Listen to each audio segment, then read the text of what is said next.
আমাদের বেগুনির প্রধান যে সমস্যা, সবচেয়ে চিন্তার বিষয় হলো যে বেগুনির ফল ও ডুগা ছিদ্রকারী পোকা। এখন এই ফল ও ডুগা ছিদ্রকারী পোকার নিয়ে আমি কিছু আলোচনা করব। তার আগে আমি ভাইয়ের সাথে একটু পরিচয় হয়নি। ভাইয়ের নাম কি, বাইরে কোন গ্রাম বাড়ি? নাম কি ভাই আপনার? শহীদ শহীদ ভাই। গ্রাম কোন গ্রাম? নরহরিদ্রা। নরহরিদ্রা গ্রাম। শহীদ ভাই নরহরিদ্রা গ্রামে বাড়ি তার।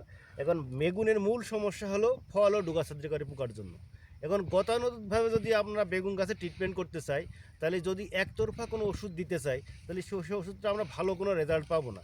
তাই আপনারা চেষ্টা করব যে কাঙ্ক্ষিত যেগুলো ওষুধ ভালো বাজারে মানে আছে, যেমন তার মধ্যে বাইরের আছে ভায়াগো, আপনার তারপরে আছে সিনজেন্টার, আছে ভলিউম ফ্ল্যাক্সি, ইনসিপিও, এবার অনেক কোম্পানি, বিভিন্ন কোম্পানি বিভিন্ন ওষুধ আছে।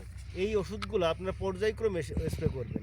এর ভিতরে যে সবচেয়ে বড় ক্ষতিকর হলো সাদামাছি, হোয়াইট ফ্লাই যেটা আছে, সেই হোয়াইট ফ্লাইয়ের জন্য আমাদের বাইরে সুন্দর একটা ওষুধ আছে মোভেন্টো, এবং তার পাশাপাশি আরেকটা আছে মাকড়নাশক, সেটা হলো ওভেরন। এই যদি আপনি বাইরের ভায়াগো এবং মোভেন্টো এবং ওভেরন ব্যবহার করেন, তাহলে আপনার এই গাছের ফল ছিদ্রকারী পোকা এবং ডুগা ছিদ্রকারী পোকা থেকে আপনি নিশ্চিত ভালো থাকবেন।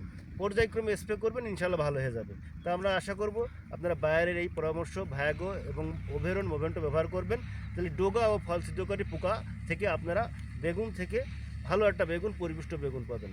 সেই হিসেবে ধন্যবাদ জানাচ্ছি। আমি মোহাম্মদ রিঙ্কু খান। আসসালামু আলাইকুম।